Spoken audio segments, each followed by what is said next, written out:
Good evening, everyone. Let's get this meeting going. Welcome.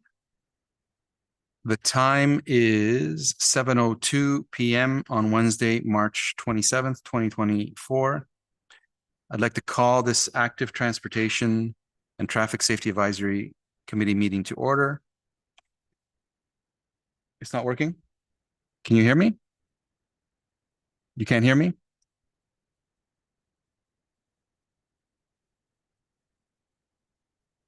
Can you hear me?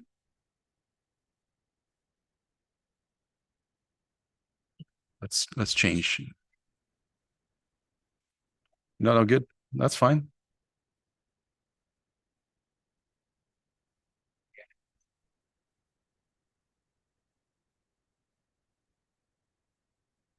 Hello, testing. Now can you hear? Perfect. Okay. No problem. Let's get it right. The town of Aurora acknowledges that the Anishinaabe lands on which we live and work are the traditional and treaty territories of the Chippewas of Georgina Island, as well as many other nations whose presence here continues to this day. As the closest First Nations community to Aurora, we recognize the special relationship the Chippewas have with the lands and waters of the territory. They are the water protectors and environmental stewards of these lands, and as a municipality, we join them in these responsibilities. We further acknowledge that Aurora is part of the treaty lands of the Mississaugas and Chippewas, recognized through Treaty Number 13, as well as the Williams Treaty of 1923, a shared understanding of how the rich cultural heritage that has existed for centuries and how our collective past brought us where we are today will help us walk together into a better future. Could I please get a motion to approve the agenda? There's only one thing I'd like to just switch on it. If we could move 7.2 before 7.1, as we have a delegate, and perhaps 7.1 might be a lengthy discussion. So if that's okay, if I could please get a motion to approve the agenda. Klaus, Steve, any comments or questions? All those in favor? Opposed? That's carried. Thank you. Any declarations of pecuniary interest? Seeing none, we have one delegation, Mr. Harris, resident, item 7.2, request for traffic calming measures and always stop control on Tamarack Trail. Welcome, Chris. You have 5 minutes. Just come up to the podium and push the button. Just push the button. You'll turn it on? We're good? Okay. So thank you for allowing me to come and speak. I mean, there's a growing concern on Tamarack Trail regarding the amount of traffic as well as the high rate of speed that people are driving. It got progressively worse after the Henderson bypass. So when there was the construction going on along Henderson, they used Tamarack as a bypass. And it seems that people got stuck in a bit of a routine of using it as a throughway to get to McClellan and didn't revert back to using Henderson. So there's quite a bit of concern regarding, again, the volume as well as the speed that people are traveling. We've had a few issues on the street. My experiences, for example, would be, just backing into my driveway. I've had people give me the middle finger, yell at me just for trying to get into my driveway. My neighbor, Joyce, she gets at least one person a year that ends up on her front lawn because of the coroner just coming from Henderson, just driving too fast, and they end up on her lawn. My wife and my two daughters, 9 and 7, they park on the road sometimes, and they've, same thing, almost been hit. People swear at them, yell at them just because they're in the way. On Albury, there's a bit of a sight passage issue. So people have a hard time seeing when people are coming. And everyone on the south side, so where I am, we have to cross to get to our mailbox, right? Like it's switched to communal mailboxes. So it's extremely dangerous. My kids like to come with me to get the mail, but I stopped that because, it's extremely dangerous and people have a hard time seeing. And I know that my experience is very similar to a lot of other people that live on the street. So we're looking for help, I guess, as far as some sort of a resolution. I'm hoping. I mean, I know that we didn't necessarily fit quite the criteria for the speed test. Unfortunately, we just missed the mark, I guess, of how fast. I think it's 15 kilometers an hour over the speed limit, and 80% of people in order to get traffic calming measures. But I'm hoping that we can at least put something in place to try to help out the residents of Tamarack. I mean, ideally, we would like stop signs. I don't know how realistic that is, but we believe that it would keep people on Henderson to get to McClellan instead of using Tamarack as a throughway, which is what they are doing. We think it would help reduce the speed and increase the safety. I mean, there's 3 bus stops along Tamarack. Like I said before, people trying to get their mail. It's very difficult to cross the street just to get our mail. And I mean, that's really it. We're just trying to make our street a little bit safer and areas for people to cross, and again, keep people on Henderson to get to McClellan instead of using Tamarack as a throughway. So that's basically it. Thank you. I appreciate it.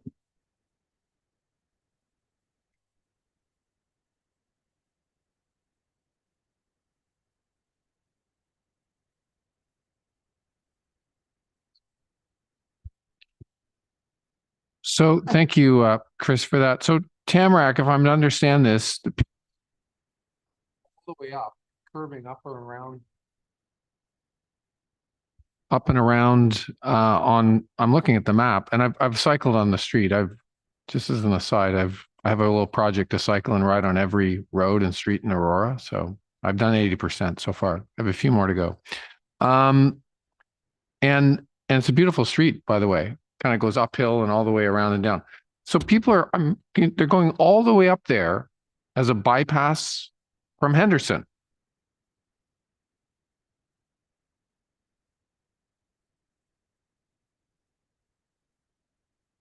Yeah. Really? Can you speak into the phone, please? Now. Oh, okay.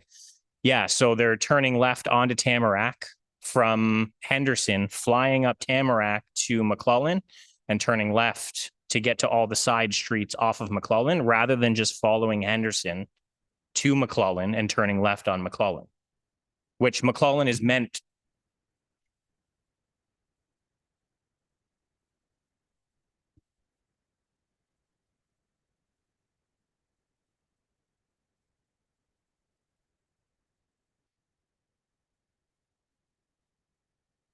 So the the issue is between McClellan and Henderson on Tamarack. That's okay. Okay. So not the other side, not Petitioning more for, I guess, the east side of Tamarack from McClellan. The west side, I mean, I can't speak for, I don't live on that side, and I don't see it being as big of an issue. It's mostly people coming from the 404, and then they come down Henderson. And again, I think people also just get in their mindset of when it was for almost a year, a bypass. And then now all of a sudden that's the route they have to take. And they don't think about the fact that they could go back to Henderson and take Henderson. So, and Henderson, for that stretch, there's no houses, right? From Tamarack, there's no houses. So.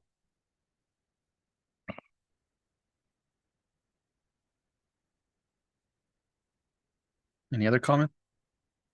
There was a study, a count done on that street because there was a speed ratio and a count done. Yeah. Yeah, I got that. Gino? So I have a question for staff. Are there any stop signs between Henderson and McClellan? Yeah, on Tamarack. Okay. Okay. What are the requirements to meet a warrant for a stop sign?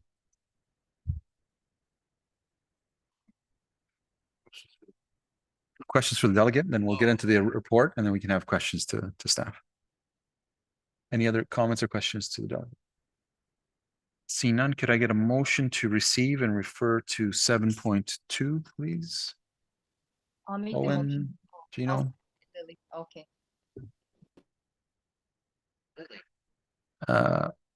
all those in favor? Opposed, that's carried. Thank you. We'll bring the item up and we'll have a discussion amongst us. Thank you. 6.1 minutes, the Active Transportation Safety Advisory Committee minutes for January 24th, 2024. Could I please get a mover and a seconder to put it on the floor? Gino, Owen, any comments or questions? Klaus, just push your microphone. Minutes. Yeah, I have a problem. I was the one who complained the last time that the minutes were not detailed enough. That we're not getting enough out of the minutes in terms of telling council or anybody else who reads the minutes what we were talking about and what we favored, what we had a consensus on, perhaps. In this case, I want to point to 9 new businesses in the minute. There are 2 items on there. The first item says the committee proposed the idea of crosswalks at the Aurora GO station to staff. Well, what did we actually, where did we want crosswalks or why? Wouldn't that be pertinent to this so that we would know what this was all about? Proposed the idea of crosswalks. What about saying what the problem is so that you can relate to this item? I would like to know why we proposed this. There were reasons for it. I wasn't the one who put this on the table, but there were reasons for wanting these crosswalks. And that should go into the minutes. But the second item is the committee discussed, quote unquote, the improvement of stop signs and adding more yield signs at crosswalks in the community. That was not factual. This is not. I was the one who spoke to this and wanted this pursued in more detail. The committee, basically what I said is I want to get away from having 4-way stop signs all over town. We have collector roads, then we have side roads, and the side roads should be able to go onto the collector road with a yield sign instead of stop signs. And naturally, it may be good to have a sign on the collector side, and I'm getting into details of what I'm talking about, but you may have to have a sign saying merge.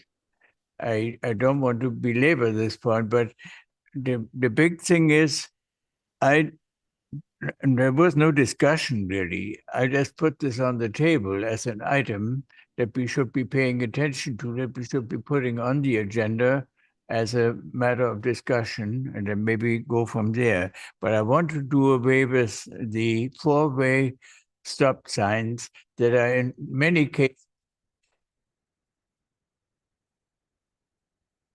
that are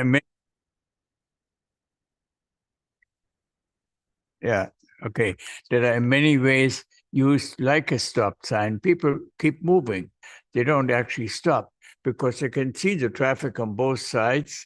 And so that was the point that I was trying to make. I want to get away from what we have a better flow of traffic. We have yield signs only in roundabouts. I want to get to the next stage. And that is not reflected here in the minutes. Okay, can I suggest that just take a second look at the video and capture what was discussed under 9, and we can approve the minutes subject to secretary reviewing that and capturing what was actually discussed. If everyone is okay with that. Any other comments or questions on the minutes? Seeing none, all those in favor? Opposed, that's carried. Thank you. 7.1. Sorry, 7.2. Memorandum from Traffic and Transportation Analyst, request for traffic calming measures and always stop control on Tamarack Trail. Can I get a mover and a seconder to put the item on the floor for discussion? Owen, Gino, any comments or questions on that item? Just push your microphone down. So just for my own education, because I'm relatively new to this, I'm very familiar with the street, and the Chris delegated and explained the situation perfectly. So if a street like this, and there are complaints and obvious, complaints, and this is to staff, if it doesn't meet the sort of the standards of what they're asking for, so they, traffic calming of some kind, is there nothing that we can do? Is this like a dead end, I guess, is what I'm asking.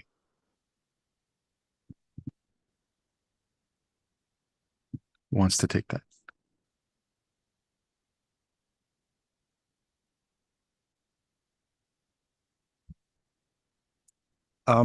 So when staff completed the analysis, we report back to council for the information with the recommendations. And at that time, it will be a council decision to further proceed or further with the with additional study with the area or with the area of concern. So at staff level, we provide recommendations, and we provide the information that needed for council to make the decision. And beside the so in the case that where traffic calming measures are not met, there are other types of measures that we can consider, including the radar display sign. That's one of the very common traffic calming tool that's being used in GTA. There are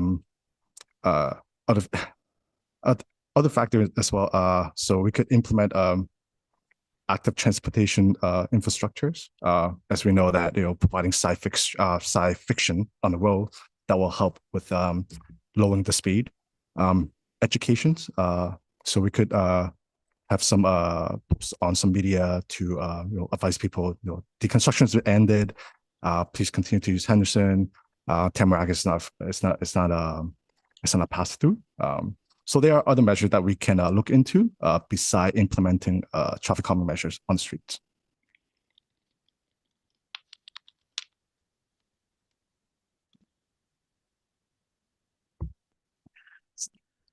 So I'm gonna, when I look at this, I'm gonna just acknowledge that it is part of our plan to implement active transportation on this road. Whether it's a bike lane, we kind of look at it. Just for the benefit of those that are here, typically when you can almost do two things in terms of traffic calming when you implement also active transportation in the roadway. I think as an interim measure, I think what works, I know on Cranberry where I live, we constrain the lanes, we put up the markers. I think you should look at that. It's a cheap and it works. It works everywhere I've seen it. I know it works in other municipalities, a quick fix. You don't have to do asphalt. You put the markers up because trust me, if you're going fast, you're not going to want to hit that. So I'm making recommendations at that beat. And again, this points to what I said about our traffic calming policy. It's outdated. It needs to be reviewed. And I don't know how, Councillor Gallo, if there's appetite on council to move forward with kind of reviewing it and kind of looking at some of the other alternatives that are not as costly, but, again, putting up the markers, constraining the lane, exactly what you did. You narrow the lane at the end. Again, that could become your unofficial bike lane, but then a marker in the middle, right? And enough space for the trucks, garbage. But again, as an opportunity to really address this immediately, right? That's a low cost. I know then they have to be removed prior to winter as part of snow clearing, but again, that's just a low alternative to speed cushions. I know there's appetite in Aurora for always implementing speed cushions, and they work and they don't work. I think the majority of people here have SUVs and just fly over them anyway. So, I know you've demonstrated, you've monitored traffic, but it's also been proven by even putting a white line, physically narrowing the road. You typically can lower the speed limit by 5 kilometers an hour. Okay, so I think we need to relook at this. Yes, it doesn't meet warrant, but I think that markers is something that can be implemented right away this spring after you finish your street sweeping. But I'll leave that up to council to kind of speak to that as an immediate, since it did not meet warrant. Yeah, go ahead. Go ahead, Mike. So I don't know if the committee remember, but I think a couple months ago, so we did brought forward a staff report with the flexible sign. And the recommendation at that time was to include those flexible signs as part of the traffic calming policy. So in order for us to implement any sort of traffic calming measure, we need to follow the policy guidelines. And again, the flexible signs has been included as part of the traffic calming tool into the traffic calming policy. But I guess to your other point that we can look into having a pave the white line urban shoulder. They're not necessarily a bike lane, but we need to investigate a little bit more to see the roadway width in terms of what we can implement. If we can't implement a bike lane, then maybe an urban shoulder that will create the same effect by narrowing down the travel lane width. So again, that's something that we can look into.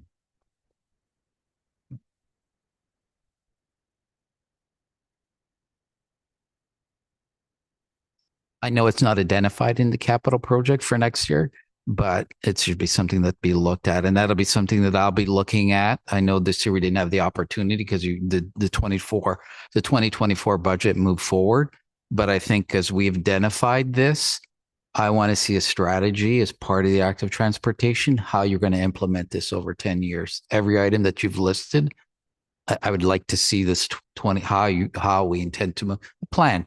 What's the plan? And then we can work through it each year for budgeting, because I think that's going to be some of the issues in here. It's going to be funding. I hate to say it because I already looked at this. So there's going to be funding because not everything is covered under development charges. As a DC study indicated, only 60% will be covered. So. Okay. So I'm gonna deviate from procedure, but if you have a quick comment, you can just come up to the microphone right here. Okay. Yep. We're going to deviate a little bit, but Hi, Mr. Renberg. I've been in Aurora too for over 50 years. And I live on Tamarack, and it really is torture. And I'm just curious, what are the costs of putting up a stop sign? Like, could it be that expensive just to insert a stop sign? And was that just, I know Chris mentioned ergonomically when that neighborhood was built in the 80s. There's a massive blind spot there right on Albury and Tamarack. And when you're standing, you can't see the cars coming. I can't tell you how many times. I was actually even hit one time as I was waiting to cross the street to put my kids on the bus stop, on the bus at the stop there. So the poor dad was, scared to death, but I was like, oh my gosh, I could have killed my kid. So really, you can't see from that corner. So implementing something more when people know when they turn off Henderson or when they turn off McClellan that there's stop signs on there, I think would be the best option in order to deter those speedsters and the people just using it as a cut through. And I was wondering, like, what are the costs of a stop sign? I think that would probably be the cheapest. I'm happy to go to Home Depot and buy some myself. so the question isn't cost on it's filtering or doing an analysis, and we have certain criteria that we have to meet in order to implement stop signs, and that area doesn't qualify for that. It does not. No. So we're trying to figure out other measures to be able to accomplish that in different ways. Did you guys go through the list of what are the components for qualification? Did you review that? Sorry, because I can't hear you very. Yeah, it's in the report that's on the agenda for tonight. Yeah. So we're gonna discuss it here. It'll go to council, and you'll have an opportunity to communicate your views and express your views at council as well when it comes up. Any other comments? Go ahead. No one. So I was going to actually get into what Gino said. So if we actually look at that area, so the construction has obviously created the issue, and it hasn't alleviated. So people, it's a force of habit, right? To take that road. So your quickest measure would be to put temporary measurement in. The actual plan is coming, which will devise a long-term solution. But really what you got to look at is the temporary measure to immediately solve an issue. And then you can go to council and push for the stop sign and go down that road. But your immediate solution, we've done it before where people have come in and complained and we put traffic calming devices in place. Now, the timeline, just so you guys are aware, those are temporary. So they have to be taken out for snow. The snowplows take them out. So you have a small window of time. So really what you want to do is we can push to put the temporary measure in to solve an immediate issue and then fight long-term and sort of go down that road. But I think that's something that, and we in our master plan, like Gino said, we have bike lanes, we have things, those will come because those will narrow the road. You have a wider road in that area compared to some streets. Yeah. So I think putting that temporary measure in will change people's habits right away. So I think that's my. Thank you. Yeah, I actually just wanted to echo that. I really like the idea of a temporary measure, as long as it's communicated with the local people in the neighborhood so that they know that they might be upset when it's removed, in winter. So thank you for that suggestion. Okay. Thank you. Gino? So I have an additional question, Michael. Did we look at it from an engineering perspective? Because when I see here, you can't see. I know sometimes speed, again, this was done many years ago. They use, I'm hoping they're not blind spots on this road. You typically design a road and to try to minimize it based on its speed. So everybody knows from an engineering perspective, you have a design speed and you design a road based on that to kind of minimize. So I don't know if you've looked at that, if there's any issues from an engineering perspective, that I would suggest you maybe take a look when you're going to do a second look. Okay. Thank you. Any other comments? So staff, Michael, will you be taking some of these ideas and either making some of them part of the report that come to council as an option? So the comment that we see from the group will be included in the staff report under the committee's advisory comment sections. So again, everything that's been discussed here will be captured there for council considerations. And the reason I ask is because just capturing it in there, and if there's more work to be done, can that work be done if some of the suggestions that are being made, if they're even possible there? Because obviously council is going to see this, say, is that an option? Yes, proceed with that option. We'd probably want to know beforehand whether or not they're feasible or not. So installing the flexible signs are feasible as long as we get council directions. They're not expensive solutions. But again, we just needed council directions for us to implement the flexible signs. And as part of the staff report that was presented, again, I can't remember, a couple months ago, we did listed a list of criteria where to implement those signs. For example, X amount of meters away from driveway, communications with the residents to make sure that everyone is aware of these signs, when they're going to be installed approximately and when they're going to be removed. So we do have a list of criteria in terms of where we're going to implement it, as long as we get council directions to do so. Okay. Do we know when this will be on the council agenda, Michael?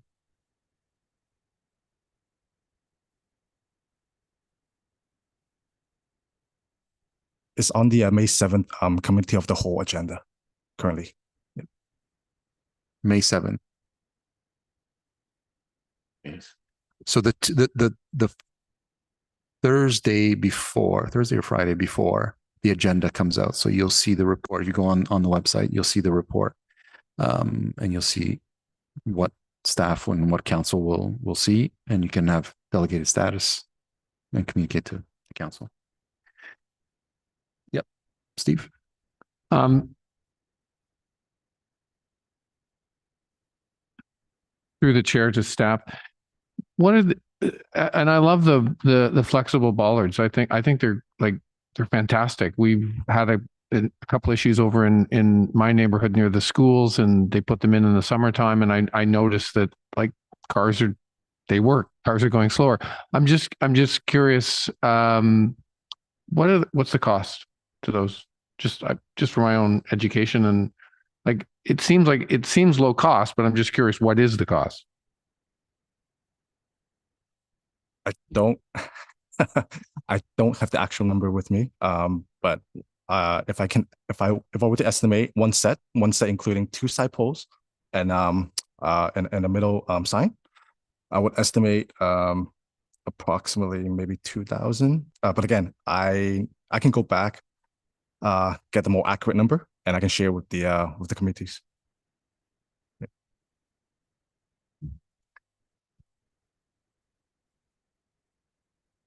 So I just need clarification in terms of our value. So we're making commentary, and again, to what Klaus was saying, how does our information, does it filter? So I know it's our opinion, right? I know we have no's, but does what we express here, how does it get to council? You hear it, right? And I'm concerned that if it's not being documented properly in the minutes, then basically everything that we've discussed thus far really doesn't get to council. We almost have to come to council and say, okay, this is what we discussed. So I'm just curious, is there an opportunity that all these discussions, is that shared with, I know there's a video, but like everybody, I don't know who watches that, our conversations. So I'm just curious, how does that work? What's the value that we are adding to it?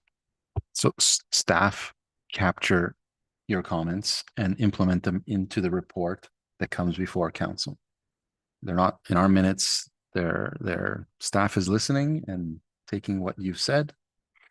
And under one of the sections in our reports, there's committees, and in that section will be the discussion that took place here.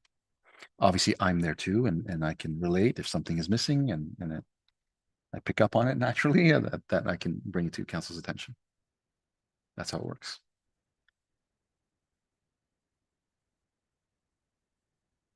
So from the meeting minutes, really, you're deciphering, you're picking, it's not verbatim. You're basically picking elements to put into the report, is what I'm understanding.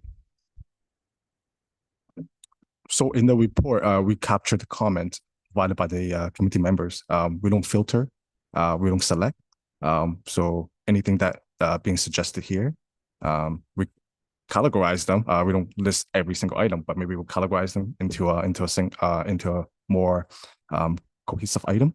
But again, everything's being the key items being recommended or being suggested, or the comment being provided in here are being captured in the staff report.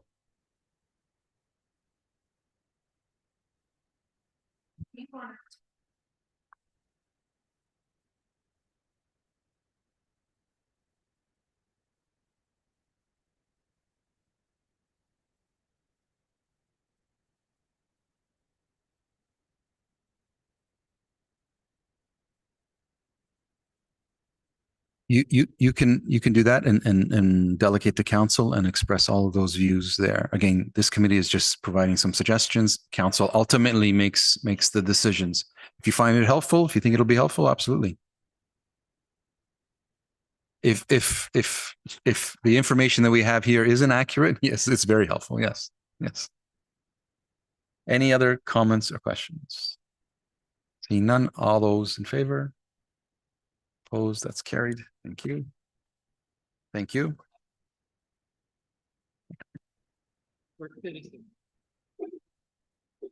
7.1 memorandum from traffic and transportation analyst, reactive transportation master plan final report. Could I please get a a mover and a seconder to put this item on the floor, please.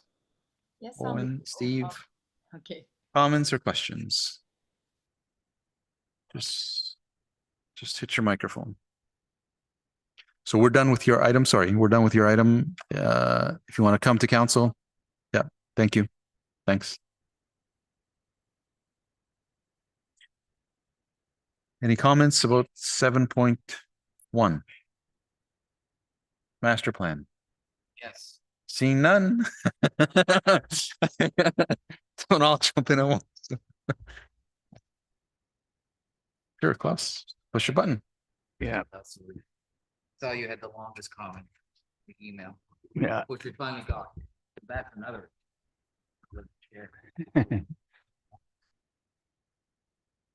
Okay. You all have received my comments on this master plan that was not marked draft, but apparently was supposed to be a draft master plan. I'm still not very clear about this. I've got this document here, and it doesn't say draft. It seems to be like almost like a final version.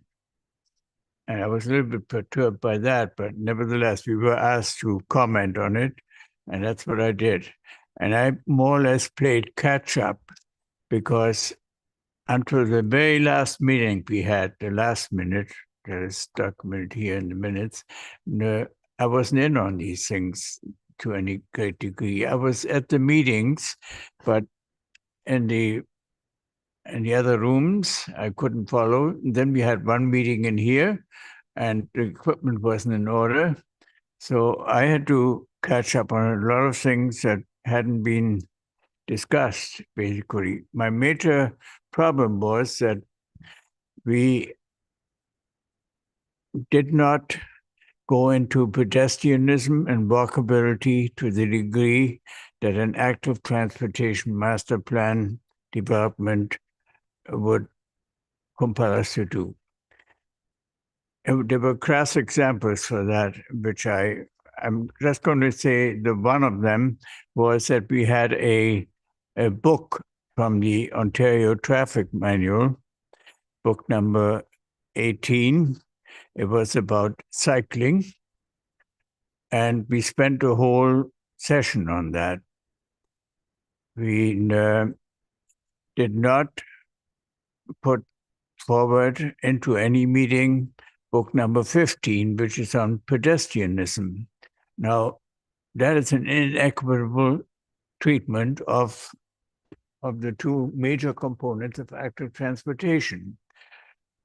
When you read the report, there are sections in here later on, it says basically book number 18, doesn't mention book number 15. I have all kinds of tags here. I can go through some of them, but it's just a matter of getting walkability into town requires some dedication. It doesn't come out of nowhere. We have the downtown section, which is basically from the GO corridor to Yonge Street, Promenade. We're going to have all kinds of development, density, and so on along the rail corridor. And we also have Yonge Street, probably have a lot of higher density buildings. Between the two of them, we have streets, side streets, and they're not being used for walking right now. And we know from surveys that people prefer to have more comfortable environments, a lot of them off-road. Well, that won't be possible there. So we should be looking at how we can get these side streets to be more walk-friendly. And we should have set time aside for that.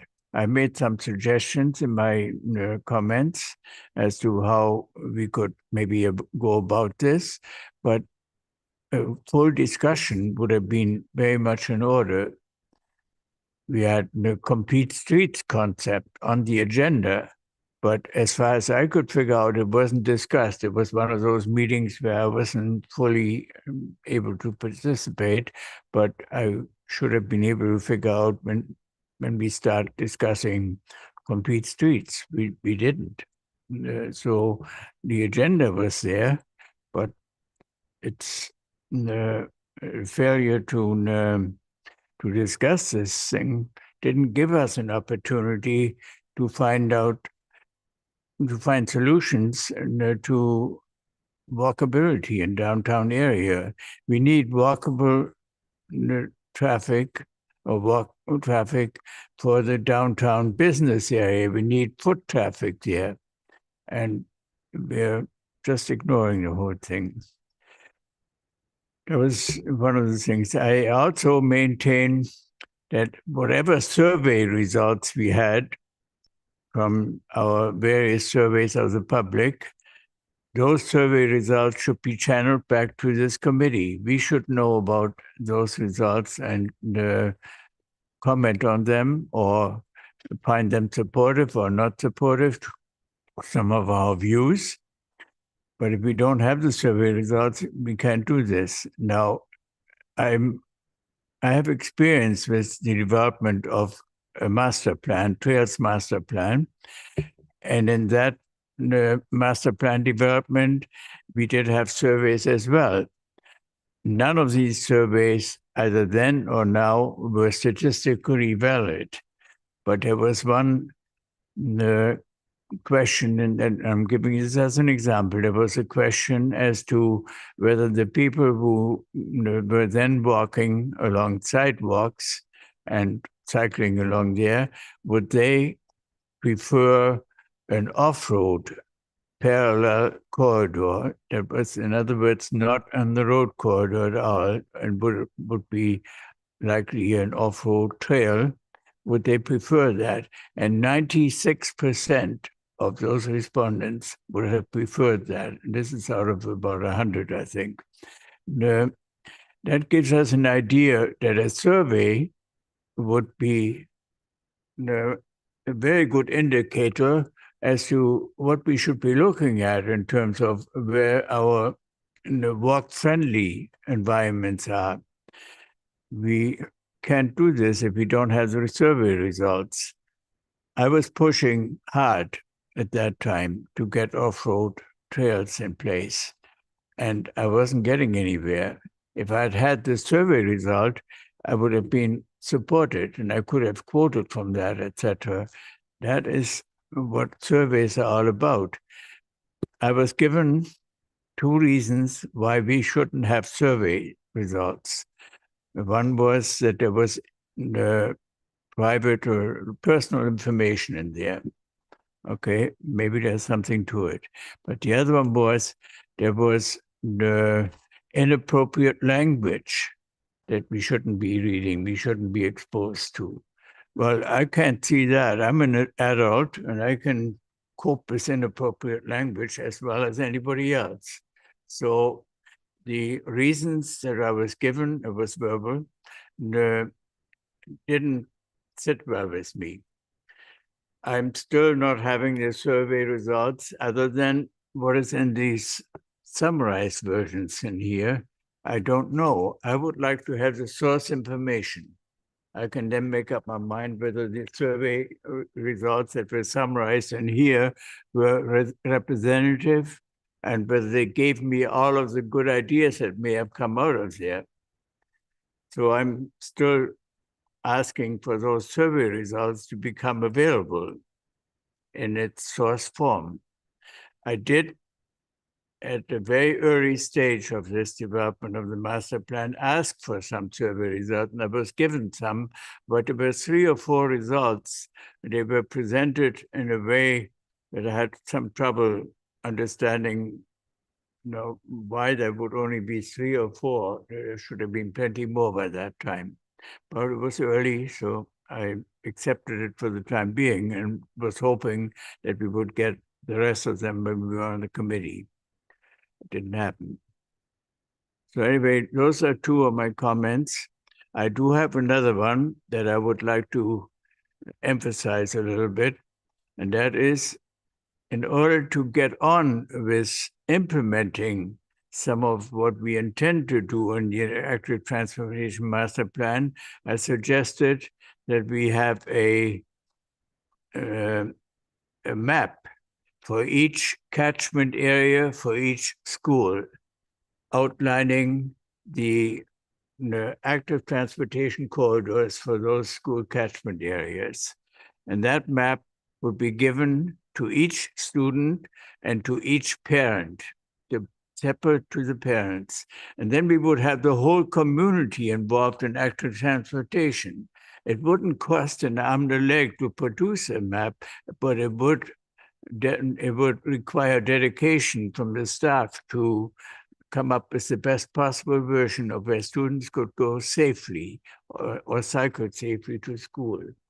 But the big advantage of having this type of initiative is that it would be an almost immediate implementation measure for active transportation, and it would involve just about all of the community. There aren't too many families that are not in some way or other connected to kids or to schools, and the private schools could be included as well in this. But the report hasn't picked up on that type of thing. So I'm looking for this as an implementation. So I'm going to leave it at that for now. We maybe come to other points and I have more comments, but I don't want to go through my whole comments. Anybody who wants a written version of the comments can have it. I have extra copies here. Thank you. Any other comments? Steve? Just to echo a bit of what Klaus was talking about, and to take nothing away from the exceptional work that that David McLaughlin and the team at WSP did, is that I have noticed in looking through it and listening to Dave talk and us talk together, it is very sort of bike centric, you know, just a little bit skews in that direction. And walking is really the low hanging fruit. I mean, if someone can walk, 400 or 500 meters from point A to point B, that's a win. And they're not taking their car. And some people actually do take their car for a 500 meter journey. And I was thinking when I did my delegation last night, we're talking about, biking along Wellington. I mean, that's also on that little stretch from John Westway, Mary Street, Wellington over to the GO train station. That's a bleak stretch along there. I mean, the sidewalk's right there. The cars are whizzing by at, over the speed limit at 60 kilometers an hour. And you want to encourage people to walk along there. I mean, it's not safe. It's bleak. It's miserable. And we need to somehow, I don't know, just make that more, pedestrian friendly. And Klaus, I agree with you with the school plan. If that's not in there, something like that needs to be in there, because that truly is low hanging fruit. I mean, to get more kids walking to school, biking to school, like those are some of those easy wins that, that Dave was talking about early on, like in the process, because I think momentum builds up. And particularly with young people, what I see happening is, and I see it in my neighborhood, I mean, kids get driven from my street less than a kilometer to Northern Lights School. I'm not kidding. And that's contributing to traffic. It's contributing to congestion. It's contributing to CO2 emissions. It's contributing to safety for people that do choose to walk. And so, like, if we could get everyone on board, with that and get more of that going on, that's some of that low hanging fruit, early wins, and the whole of the community on board with what active transportation truly is somehow using the physical body, the human body, for trips of less than 1 to 2 kilometers, somehow walking, cycling, or multimodal, maybe combining with public transit. But that school program, Klaus, I think would be excellent. And we should have something like that in there. Thank you. Any other comments, Gino? So excellent report, Michael. I'm going to say Dave, because I do work with Dave. There are, and I think I'm going to speak to this. Okay. We need to build it first. There is again, there is an education portion in here. It's not detailed. So I agree. It's not detailed. I love the suggestion, but I think we need to build it before you give something, and you can give people a map of what are we going to show the sidewalks. Right now, we have nothing built. Right. So I think that's, education is part of this in here. But it will come. And I think this is what I'm going to wait for staff to kind of come back. Okay, now you said short term, 10 years, you've outlined it. Okay, I want to see details. How are you guys going to implement this? So that's going to be my expectation. I want to see a detailed implementation plan. So right now, I know next year what you have in your capital budget is Young Street, okay, from Bloomington to the rail corridor. And you have Industrial Parkway, I think, sidewalk. Now, it gets into, so what we're trying to do is, okay, what are the real priorities? Like you have these missing links, but, I look at Industrial Parkway and I'm not going to say it's not a priority, but is it maybe a better priority somewhere else? So just when we're looking to select what needs the gap, we have to put it to the number one priority. I would always put schools, as a number one priority in terms of missing. I don't think there's that many missing, right? So I know we have to fill, because industrial areas typically, in the context of how we urbanized, they didn't have sidewalks. So putting it in is important. I'm going to speak now to costs, okay? Because that's what I do, right? I'm a money person. I've done this, and I kind of look at this, and I look at these dollars, and I look at Aurora, I look at your budgets, and I look at these numbers, and I sometimes think, okay, are we really going to be able to implement this? And I did this. I'm going to share this with everyone because I went through the budget, and I want to make everybody aware of it. Okay, we're looking at a total spend of $57 million, okay, over 20 years. Okay, the first year we're looking to spend $30 million. Okay, this is what they've identified. But when we're looking into how we're going to fund this, okay, the DC, thank you for giving me the DC. I did get it. I was hoping to get a better. So just to let you off, they cut off the charts. Okay, that was my issue. That's why I was trying to get it not outside of council report, but the charts were cut off. If you go into the report that was posted by council, that's why I was saying, okay, where's the original one? It doesn't matter. Print it out. I could read it. But I was looking like for the original the way they condensed it, they cut off the important stuff that I look at. It did speak to, they did have the opportunity to review what had been proposed. And again, I'm going to point out, as noted in the DC study, that what you've identified, 50 to 60% will be covered off in the DCs. So what's that represent? When we look at 29.2, we'll say $30 million, right? What's 60%? That's roughly 17.5 million. Okay, so we're looking to fund through taxation or grants or some other 11.6 million. That's a lot of money, for Aurora, right? Outside of our standard things that we need to maintain. So I just want to point out to the committee. Okay, that's the reality that we're living in. Okay, so a lot of what we show here is wishful thinking. Okay, I'm gonna just call it spade. But this is why I said, I didn't see in the report. I want somebody focused on grants. If you have an economic officer, I think you need to identify, because this 11.6 million, like people are already screaming. I see what you guys are already projecting in budget just to keep things normal.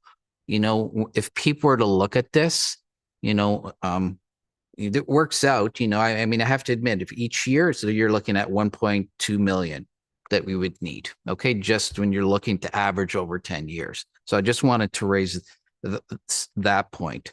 Now I'm going to go into some of the things that I saw, some of the concerns in the report.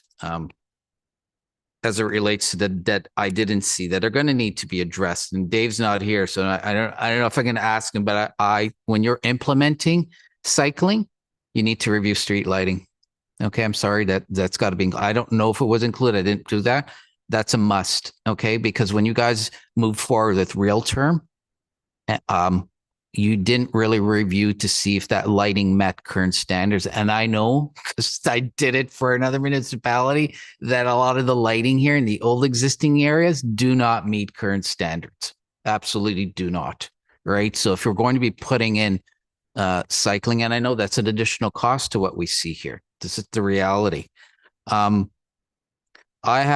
also, what I didn't see is, how are we going to address the city facilities? Okay. Active transportation is not only about putting bike boxes at, Metrolinx or stations. What are we doing at our community centers? What are we doing at City Hall?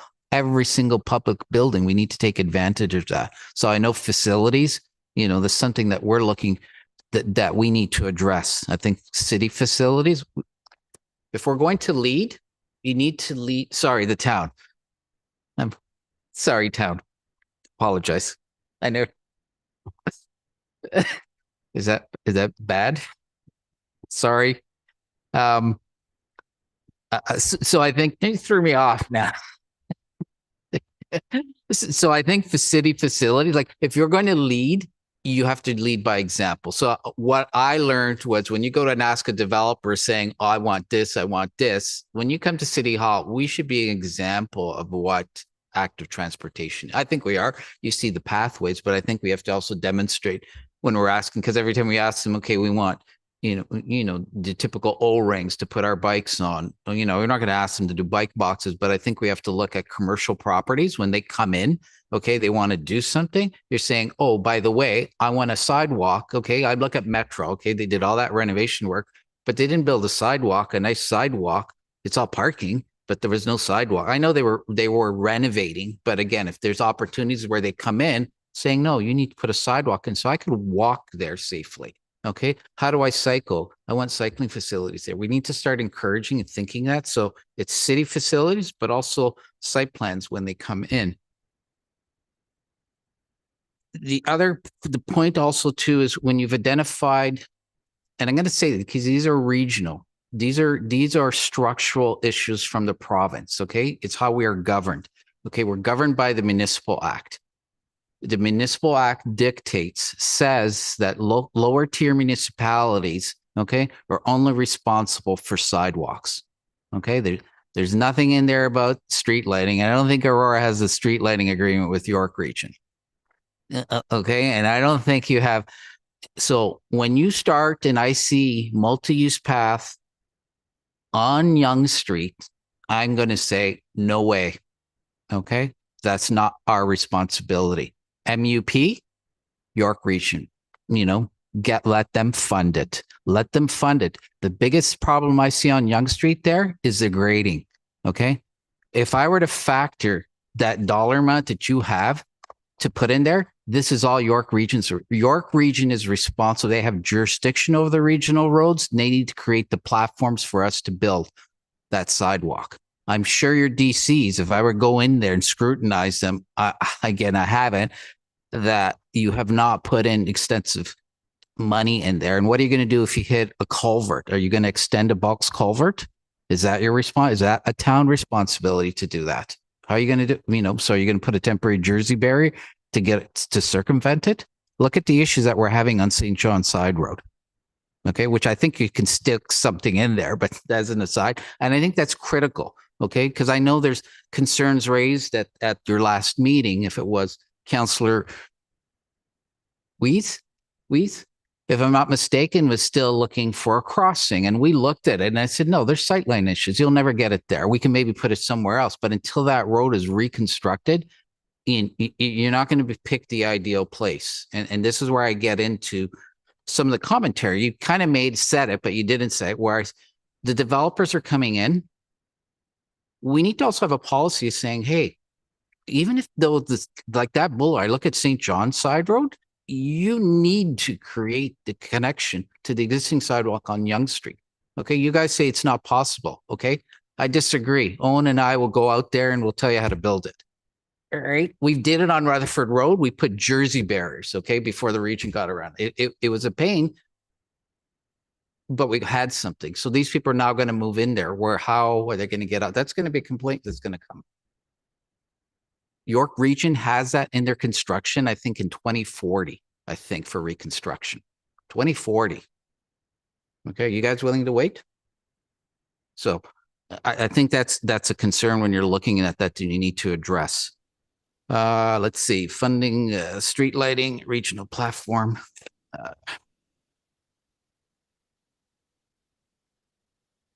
I think that was it. I hope I didn't. I think those are some of the key. I think, like I said, with York Region, and again, this is, you know, not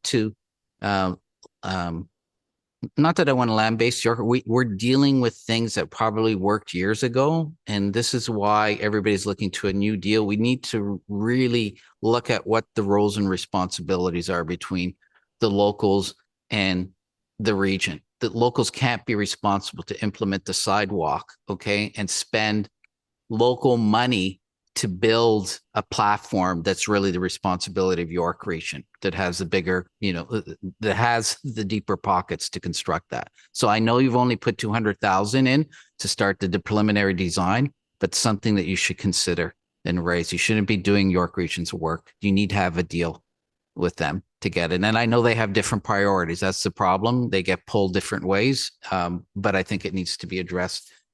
And I think, again, not to go into level of detail, I did go through the DC study. And I went through every line item in here, right, to kind of say, people, so what we've identified, okay, if it's not a line item in the DC study, is not there's no funding for it. So whatever we showed on that map is wishful thinking, okay, unless we get some money from somewhere, it's not being built, okay? Because again, even when it's identified, okay, like what we've identified, they said up to 60% will be covered. Okay, so I just want to be, and I will share this in an email because I don't want to go to each line, but look at what's been identified and you'll have the year when it's anticipated to go to construction. Okay, that's how development charges work. And this is critical because what happens to master plans, they get done, they look pretty, they get shelved and everybody forgets about it, right? I implement, right? So I look at things like this because I always say this is the wishful, list. This is what we hope to do, but what's the reality, right? And that's what I intend to see. I want to see the reality to speak to it because I hate to say it, money will dictate a lot of this right now. And we have to take advantage when developers are coming on. You truly do. And I raised this for Yonge Street. Okay, I'm going to use, I don't know what happens to the Canadian Tire site right there where close to where Alpha Murray, right? But I said, guys, there's an opportunity here for whatever we envision, whatever they come, the Smart Centers comes, I think it's Smart Centers who owns the property. If they're coming, have them build the boulevard for us. Okay, build the cycling, build the sidewalk fronting. When I look at this, I go, this is the opportunity for them to build it as part of it. It's part of give and take. Take advantage. They want to do the whole block. Perfect. Do Murray, do Yonge Street, do whatever they're fronting to implement some of these things as part of your negotiation. It's give and take as part. You got to take advantage of that, right? Because you're small, right? And there's going to be give to it. But this is how you get stuff done. That's included in the grand scheme of things. For them, it's peanuts, right? When you're looking at it, it is, I hate to say it, but sometimes it's a lot cheaper for them to deliver it than it is, for especially for towns. Your projects are to lower cost. You have to have a bigger project. That's the reality. And your projects are not big enough. Okay. I know that. I've been able to demonstrate that. I always take advantage of bigger because my unit costs. And I think you have to start thinking that way. And I share that from my experience because again, dollars are limited. So that's it. But well done. I will help you, guide you. I will send you reporting. I'm going to send you guys an example of what I like to see for the town. I think it's important. So thank you. Well done. Yeah, could I just ask one question? Did you, when you reviewed the DC study, did you find any gaps that were obviously on a high level, but something that stood out? So the DC study, the only thing that you can cover is anything. So the development charges is really it's new development. Okay, you can't go into existing areas and use DC money to redo that area unless you're knocking down a bunch of houses and putting condos in there. Then you can use that money to do it. So I didn't do that level of analysis. Like I would have to go in and draw. So basically using this and highlight everything on our map to see if there were any gaps. But again,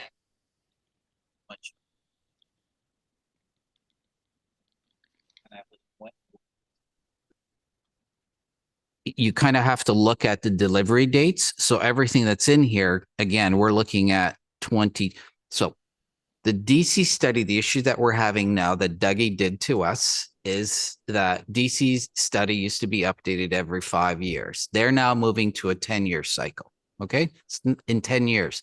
They're also implemented where whatever you approve, okay, it doesn't automatically, whatever number you've determined for development charges, it's staged over a number of years before you get there. I think it's a 5-year now. If I'm not, I've lost track. There've been too many changes with development charges. And this is some of the discussions that all the municipalities are saying, you're delaying our DC projects, right? This is a strategy for them to build housing, and they've made a commitment to the municipality to make us whole, and that still has not been addressed. Okay, you guys have moved forward with your DC study based on the current legislation, right? And we're still, everybody's waiting to see, right? Because that's another impact to this, how much you're going to be collecting, right? You're not collecting the full amount that has been identified. It's going to be a lower amount because the legislation, the provincial legislation dictates that. So sorry. Staff to weigh in, and then Lily, I'll Thank you so much. Really appreciate all the great feedback from the committee members. Just a couple points that I really want to make. First of all, Gino mentioned about the Yonge Street, that the town shouldn't really be paying or funding for the sidewalk or the MUP. We are in discussion with York Region. So we had an initial meeting with York Region to apply for grant, to apply for funding, and possibly cost sharing. I don't have any more further detail to share at this moment. It's very at preliminary stage, but we are actively engaging York Region to provide fundings to cost share with the construction of the MUP or the sidewalk on Yonge Street from Bloomington to Industrial Parkway. Second, the DC study, like what I mentioned in the email, unfortunately, the timing for the DC study and the active transportation master plan doesn't align quite well. The problem is that we couldn't. The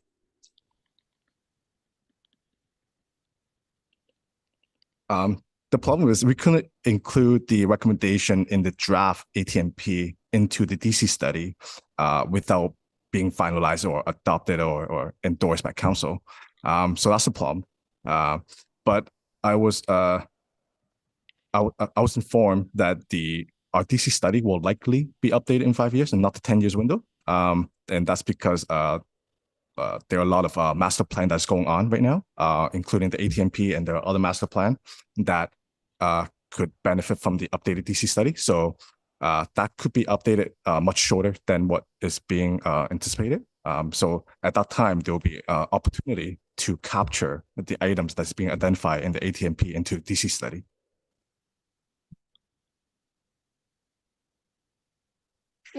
thank you.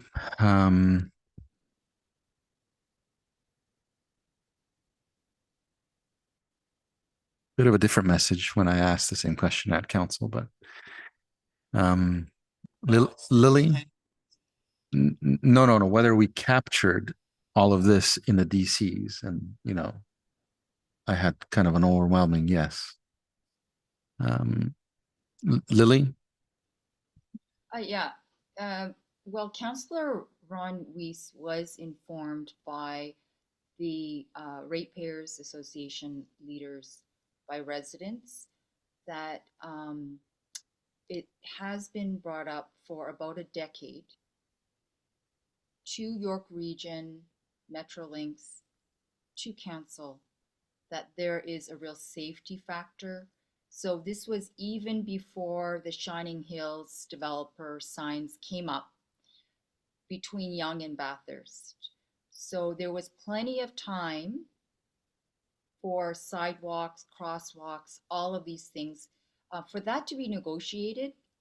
So I really do agree with, my apologies, whether it was Klaus or Steve or Gino, somebody who brought up that, Gino, sorry, that there was the preventative factor. If we are able to suggest that in policy, and maybe council can look at that, that for going forward, when it comes to future developments, that there should be more that is, there's more of an onus on the developers to do infrastructure, capital projects, improvements, anything that will, that, because it shouldn't really necessarily be the town's responsibility, because York Region or the Ministry of Transportation, they've been giving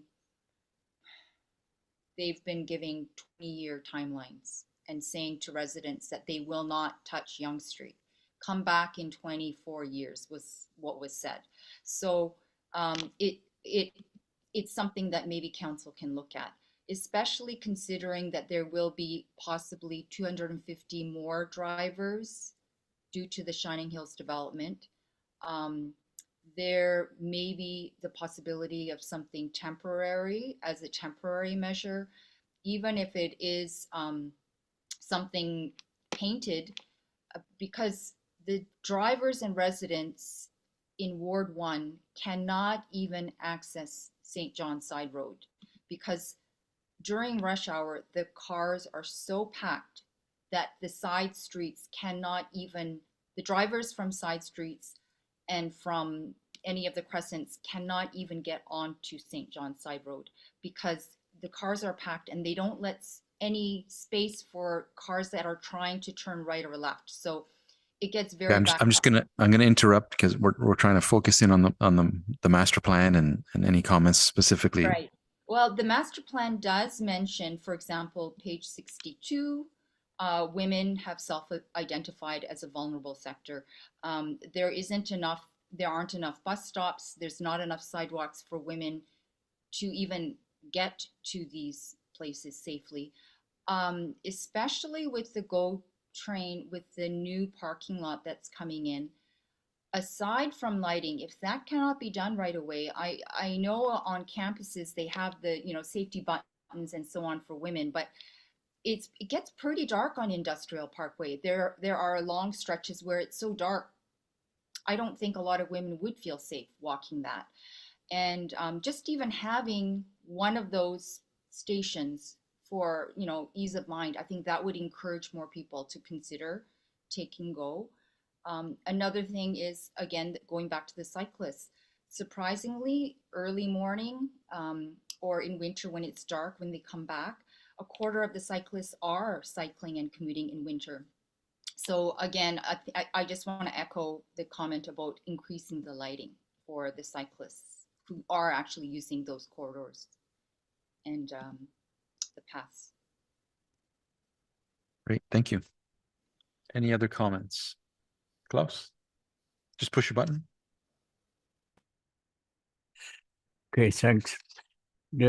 I also reviewed the DC background study, and I had some concerns that related to the category that our multiple use trails, off-road or on-road, would be listed under. Like there's a difference between hard service and soft service corridors. My position is that we should have the trails that are used for commuting or for commuting purposes classified as hard service. If we do that, I not only expect monies to be flowing towards the trails infrastructure from DC, but also I would like to see that respected and when these infrastructure components are being constructed. right now, hard services are being looked after. This is roads and sewer, water, and so on. They're being looked after ahead of buildings going in the subdivision. And that would go for development or redevelopment. Now, I would like to see that trails, multi-use paths and all this would be constructed at the same time that roads go in. We are recognizing trails and multi-use paths and so on as the transportation corridors. And we are told by the definitions in the DC background study that trails rate as the part of the highway traffic services category. So if they do, then they would become hard services, and that makes a difference when you're looking at funding. And also when these services go and when these corridors go in. And I haven't received a yes to my position. But to me, it's fairly clear that once you categorize a certain MUP, for instance, as a transportation corridor for commuting purposes, that you're then talking about hard services. It's traffic, and that's all there is to it. And if we don't do that, we are basically discriminating against active transportation. If we say on one side, if we want to move over, we want to shift over to active transportation, and on the other side, we say, okay, well, that is not hard services, and we're not going to consider that in the same vein as we do roads and so on. And I think we're doing ourselves a big disservice. So I like to see that clarified in the DC bylaw. That would be, and maybe if it can't be there, it should be clarified in the Trails Master, in the Active Transportation Master Plan, that this type of categorizing of our active transportation routes has to become reality. And it's not in there now. And that subject hasn't been talked about. The DC connection to the active transportation hasn't been made anywhere in the active transportation master plan. There has to be some clarification in that category. Okay, that's all I have to say on that point at this point. Thank you. Gino? So I have a follow-up question, actually, and one of the things that pages. So I'm curious to find why we spoke about the Wellington underpass. We spoke about it being a priority in terms of when Metrolinx comes, that we are able to achieve a cycling and a sidewalk facility within the structure. I know it's a York Region mandate. I know you didn't identify it, so I'm curious as to why you didn't identify it in here. Is it because it was a regional project that you didn't think it was appropriate? Are you having discussions with York Region? Is it something because I'd like to have, if Mayor Maracas, because he's our regional representative, needs to make that point to them, because I'm telling you right now, if you want something built by Metrolinx, when they come back, they're going to come back quickly.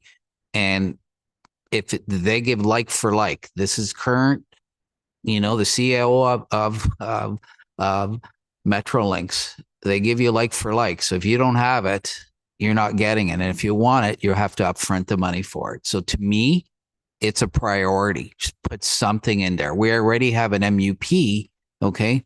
That stops. I think it stops. Where does it stop? Right at, I think. Oh, and it should continue as far as I'm concerned. Just put something in there, right? Make it work. It may not be ideal, right? If you want to get something, it's going to give, it will put Aurora in a better position to negotiate. Okay. Because there are other things that are going to be coming. You know, we talked about Center Street, right? And all the other potential things. We talked about the crossings, which leads me to some of my other points, which I'm going to go back to the DC study you were asking me. So I just want to point out. So, and again, this is where I'm going to need some clarification on it. So when it comes to underpasses, you have acknowledged Cousins Drive pedestrian underpass. Okay. So everybody knows you've quoted a net cost, 11.6 million. 6.6 is what we call benefit to existing. So you're only collecting 5 million. All right. You're looking then to get that other 6.6 million. That's a lot of money. So I just want to point out to people what it costs. Then you have this underpass development north of St. John at Yonge Street. It's another project that's been identified. This is all underpasses, right? So I know we had pointed out there's a Van Dorf Road at Archer Hill, which I don't know where that is. Then there's Yonge Street at Elderby. And then we have pedestrian crossings, which I was struggling. So it said grade crossing is at Bayview. So I don't know where all of these are. And maybe at a next meeting, we could kind of review some of these items. There is an item in here too, which I think may speak to some of the work that we're looking to do. You have provisions for growth-related roads, new upgraded widenings. You have 18.7 million allocated. Again, that's what we'll call an open, what we consider to be growth related. And, some will argue that, bike providing, is that an upgrade to the service or is that a growth related service? That's the demand. I'll leave it up to staff to kind of figure that out. There is, like I said, sidewalk illumination, bikeways, and all the items that are listed there, and I won't go through it. But I think it's important because I know the crossings were another big item for us in being able to identify. So are these 4 items, Michael, identified? Can you help me understand? Do you know what's in the DC study? I can give you this. I can get clarification for you. I myself am not directly involved with the DC study, so I don't have further information for you right now. We identified 7 crossings. Was it 7 crossing? Okay, so I'd like to know if there's anything that's been captured. All right. The Cousins Drive pedestrian underpass, is that where I think it is? So we're looking to do.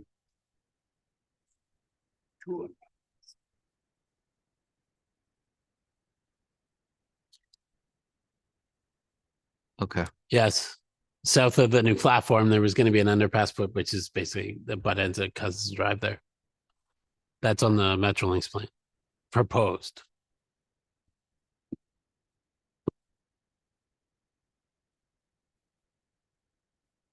They have 2 underpasses proposed. One at the track, one at the platform, and then one south of the platform.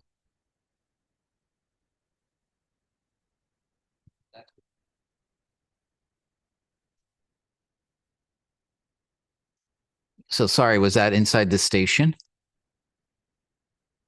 Yes. It's so because they're tweeting that they're building a new platform, so that you need to get people from east side to the west side, so they're doing an underpass. Yeah. Yeah.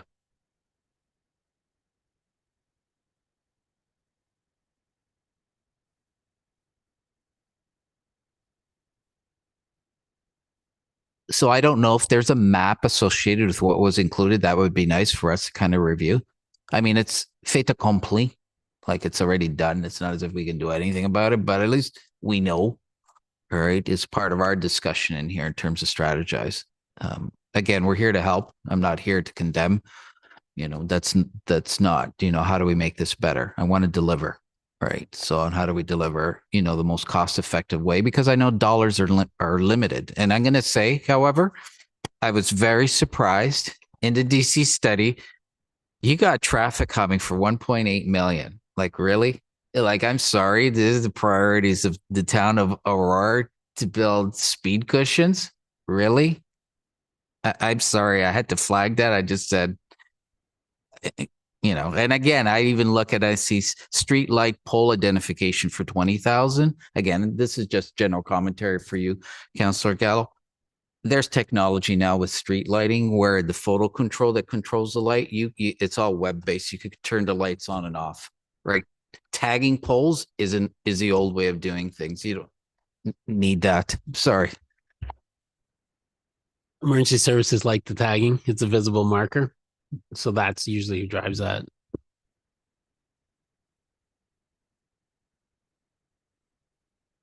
Yes, through you, Councilor Gallo, to staff. I don't mean to pile on, just emphasizing, I delegated about this last night. Gino's talked about it, others have talked about it. That stretch along Wellington, from, again, John Westway, Mary, to the GO train station. We, you know, I don't know how much is in this particular document about that. And even Dave emphasized that like that has to be prioritized. Like if we're ever going to be serious about getting more people to the GO train station with less cars, like that has to get done. I mean, just like that has to be number one, because, you know, you look at these radius, you know, these wonderful, and Dave and the team have done great research in terms of the radius of who lives how far away. I mean, that's all within the perfect radius to get more people to that GO train station without their car somehow. Okay. By foot, on a bike, multimodal, using, you know, public transportation, and maybe walking and a bike. But in my view, like that was one of the reasons why I got on this committee, was to see that happen, because I keep coming back. It's really rare. I mentioned in my delegation last night, like we have this GO train station right in the heart of the town. That is a huge plus. It's also a huge negative, because many people out in Aurora have this suburban mentality that they drive everywhere for everything. And you can't do that if you have a GO train station in the middle of the community. So it's a huge plus, but it's also a huge negative. But we're going to have to make changes, physical changes and behavioral changes to activate on that. So that stretch, and then also from the west as well. It's a little bit easier from the west because there's more space and you have back streets that you could figure something else on. But from the east, you only got Wellington. And we, the committee, council, York Region, Town of Aurora, somehow have to all come together to come up with a solution along that stretch. Can't emphasize that enough. Can I'm just going to jump on. Sorry, Lily. That's One okay. second. Just to back that up. I think we can all see the storm coming in terms of what's happening. Phase 1 of Metrolinx project. So if we take 5 years, we jump 5 years ahead. They've finished twinning the track. We have a 15-minute. Phase 1 stops at Aurora. So if we don't encourage the movement of people to take different modes of transportation to get to the GO station, everybody is going to come from out of town and park, because that is the end of the track for the 15-minute run until phase 2 goes, which is going to be years down the road. So you're not only going to have the people within the vicinity of the GO station getting to the GO station, you're going to have all the out of town traffic coming in, because that's the end of the line for the 15-minute run. So that's going to encourage every community around. The residents are going to be attracted to Aurora, and they're going to use the GO station. So that's why we keep bringing up that stretch, because you can see what's coming. And if we don't address it and we don't push for what we need now, we're going to lose that opportunity. And then it's the cost to do any changes beyond that is going to go exponential. So that's why. Sorry, Lily. Oh, no, not at all. I totally agree with you. The one thing I was a little disturbed by the plan, I mean, it looked beautiful, the draft plan, but I don't see anything that addresses the two areas where we see the highest growth. One is in Ward 1, which is where Shining Hills will come in. That will be at least 200 to 250 more drivers. They haven't even moved in yet. And then we also have, and that's right beside St. Anne's School. So there's a lot of congestion already because of that. Another thing is the plan doesn't discuss anything around Leslie. So William Graham Drive, we have about half of the thousands of seniors moving in this month. That's half of the thousands. So they're also completing a block away a school with a daycare center. When that is completed, and the Meadows of Aurora wants to build, I believe, they want to spread out and possibly build more buildings or towers for seniors. That is going to be a really, really big area. I cannot even imagine how all of these people are going to be commuting, because I don't know if you realize that when I say seniors, they count it from 50 years and up. So a lot of those residents actually have about 10, 20 more years of commuting ahead of them. So I'm very concerned about that area, north of Wellington, along Leslie, William Graham Drive.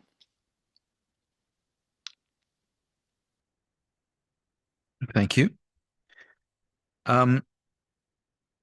Just for my lack of understanding, so there are sidewalks from Mary to the tracks, I think on both sides. What is it that we're saying we should have there?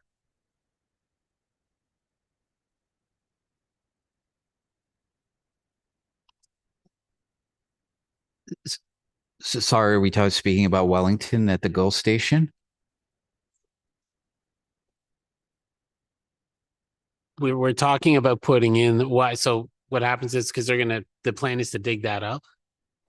So we were talking originally, Gina, you brought it up originally, was to put in a bike lane in there. So when they do tear it up, it has to be replaced. You get a wider boulevard. So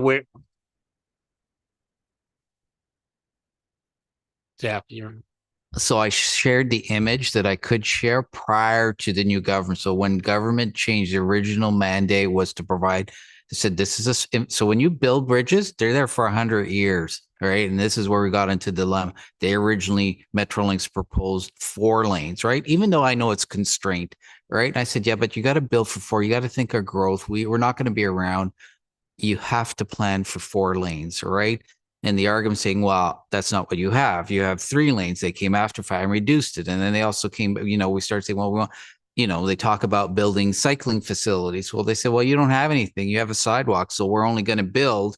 Again, they're trying to save costs. They're saying we're only going to give you 1.5 meters of sidewalk. We might give you 2 because there's conflict, but that's about it. And we're saying, well, how do the cyclists go through this corridor then to get to the station or go to so we're going to be constrained. Well, if you want it wider, you have to pay for it. So what we're suggesting is that you go there, you already build a 3-meter wide facility. And this way, when Metrolinx comes, you can say, hey, I need 3 meters, but I also need a 0.5 buffer against the wall and another 0.5 against the railing. You get 4 meters wide. You get what I've demonstrated on Rutherford Road. Okay, that I was part of the design to build. Okay, that's what you're going to get. That's if you look at Rutherford Road GO,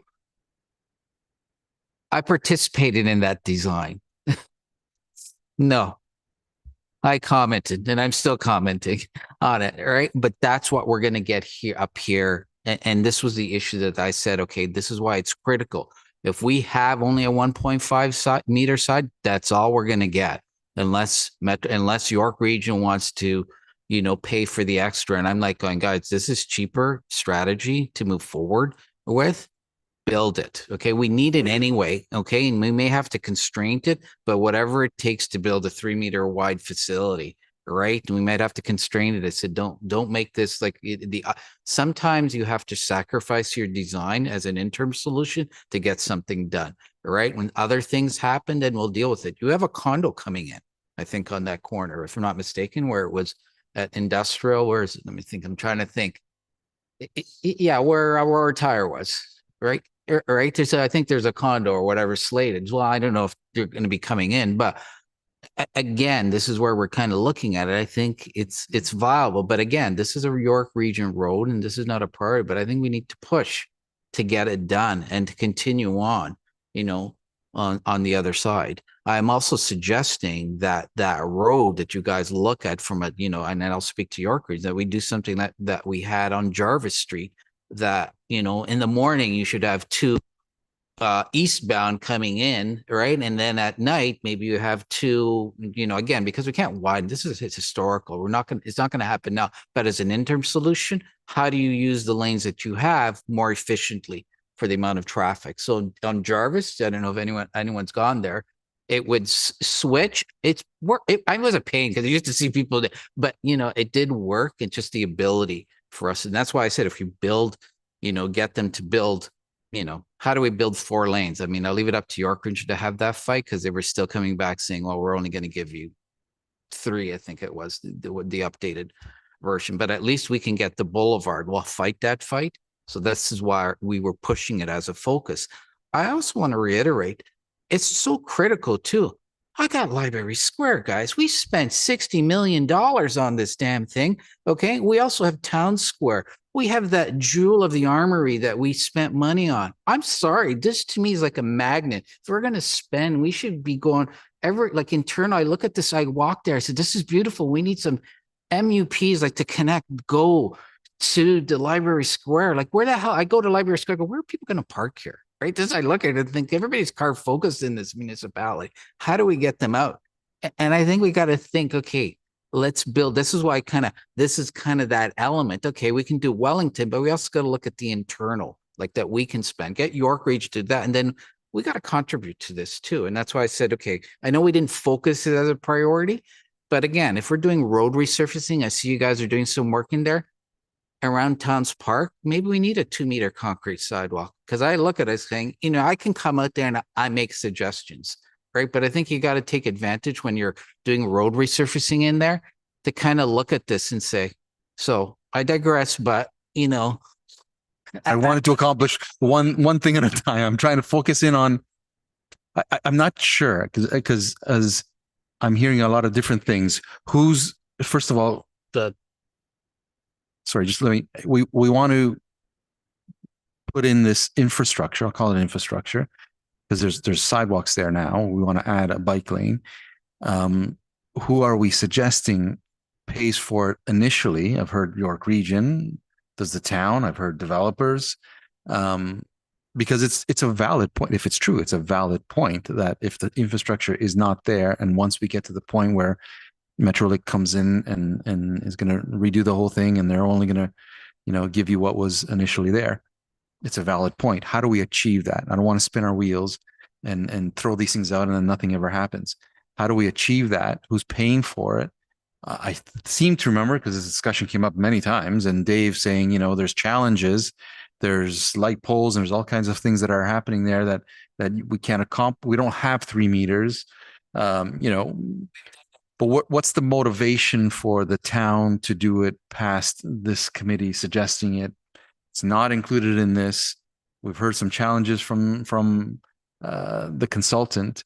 I want to be able to, if it's that important, to be able to move it forward. Did I capture that right? Are we on the same page in terms of?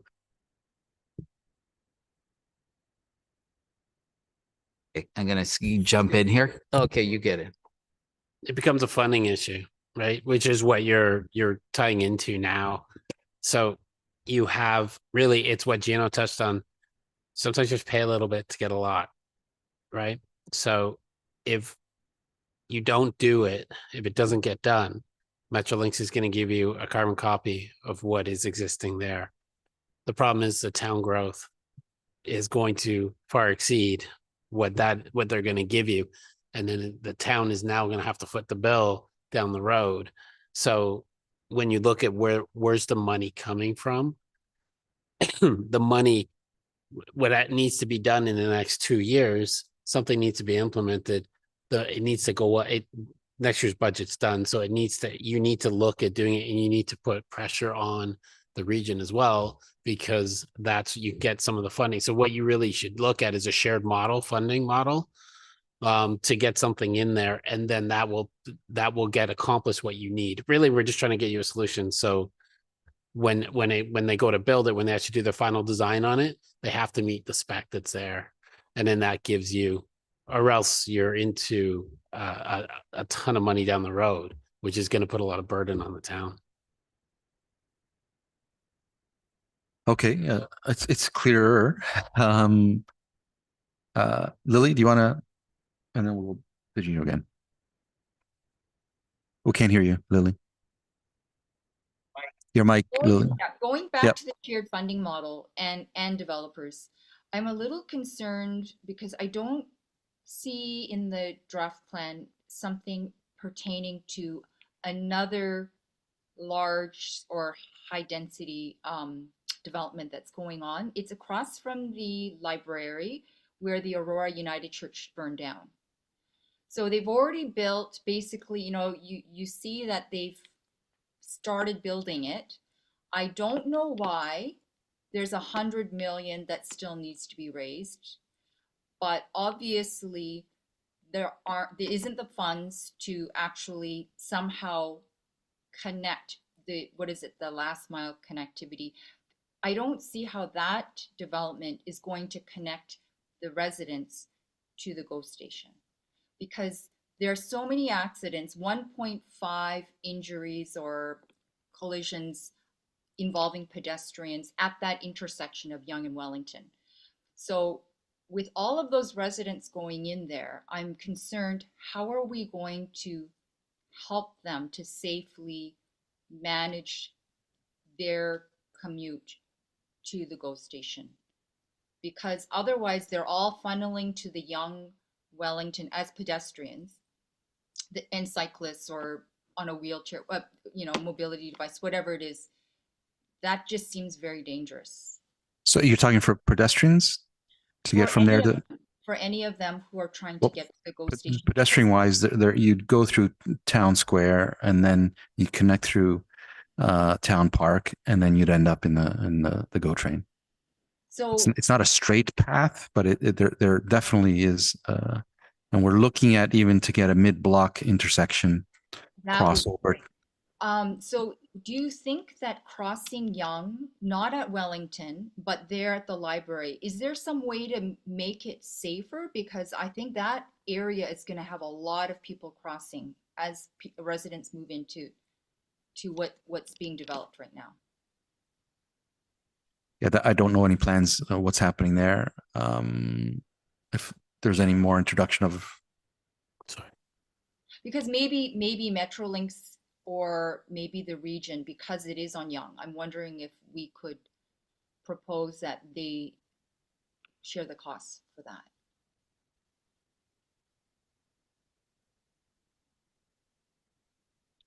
Just, where the new building is at, I don't know what the street is, right across from the library, Mosley. If there's any, considering the amount of new residents that are going in that area to cross Yonge Street. Oh, around Bursey area, right?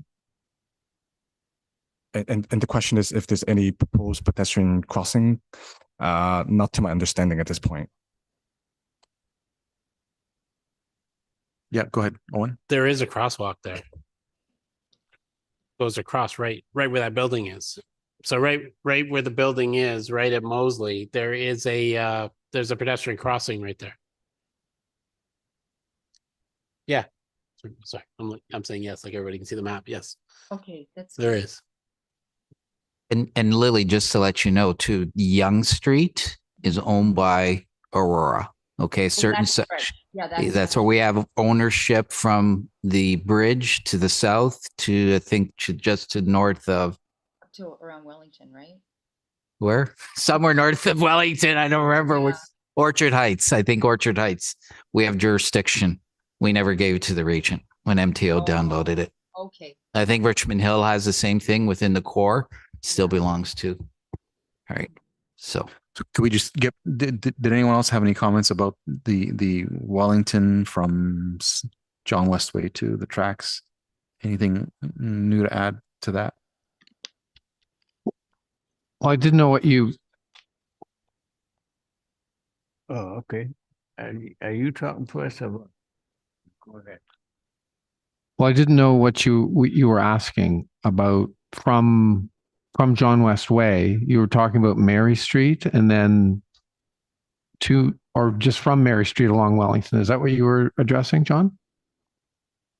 Yes, from John Westway all the way to the tracks, trying to figure out what the idea is to be able to figure out a strategy to implement this 3-meter infrastructure, so that when Metrolix does come, that whole story.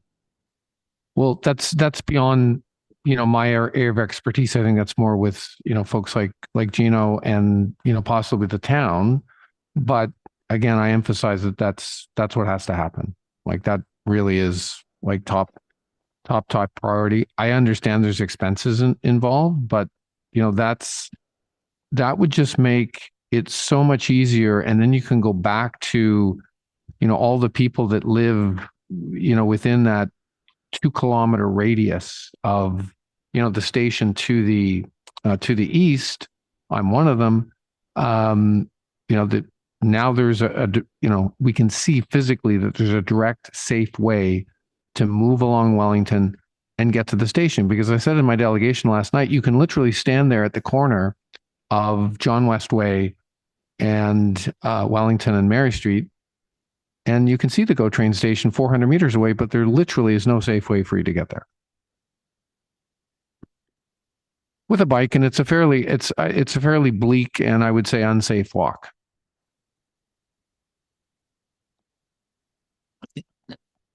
Okay. I'm going to give All right. The connection to the GO station from the east is also dependent on getting across the road, across Wellington. And my concern is that we may not get the crossing right.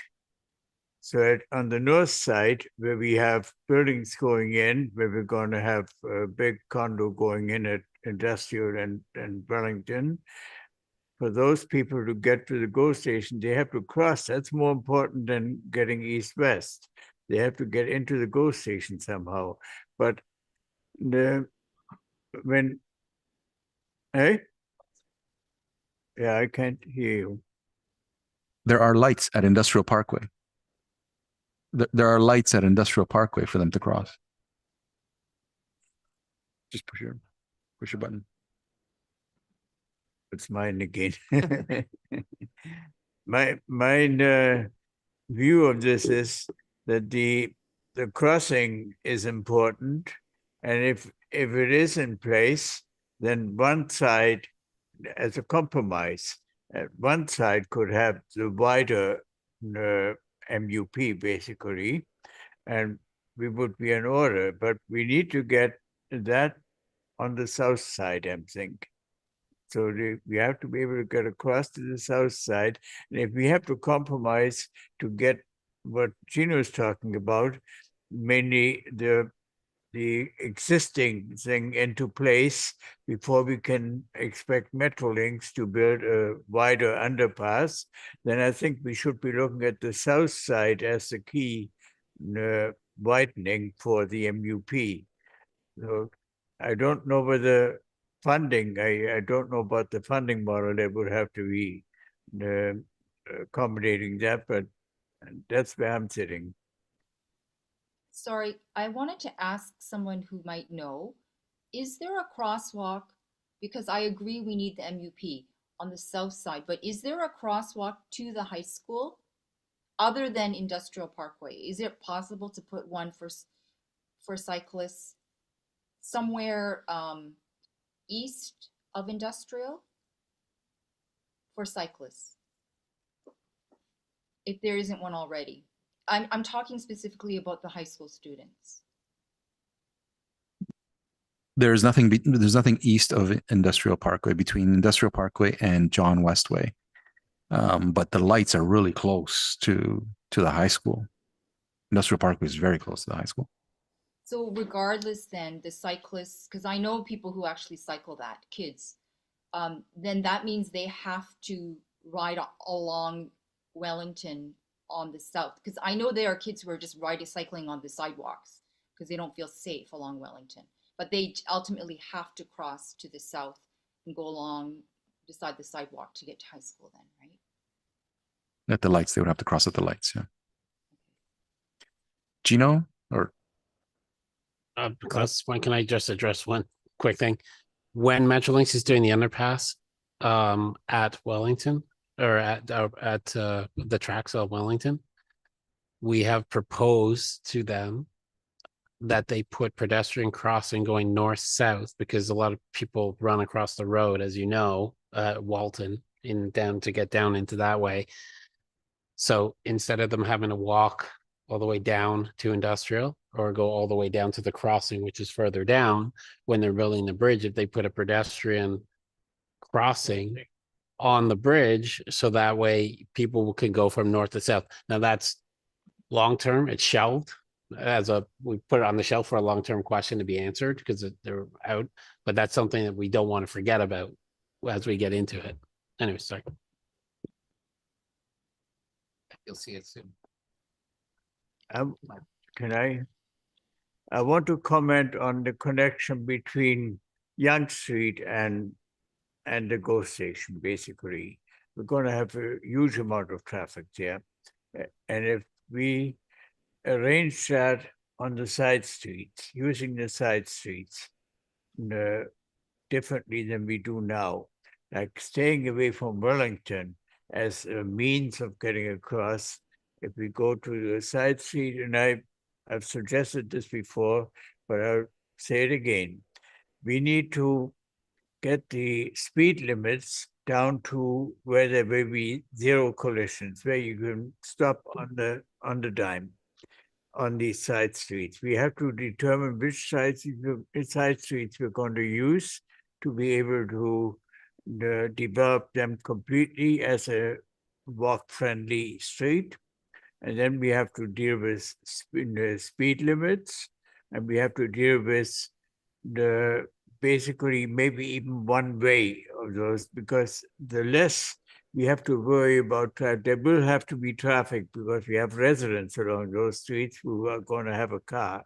So you can't get away from that. So you then have to lower speeds and basically forget about the like car traffic as the main occupant. The three modes of traffic, cycling, walking, and car traffic vehicles will have to be equal priority. They each have to worry about the other. Until we get around to that, we're not going to have a walk-friendly environment. So instead of thinking about Wellington connecting traffic east-west from Yonge Street to the GO station, we have to use the side streets as a means of getting there.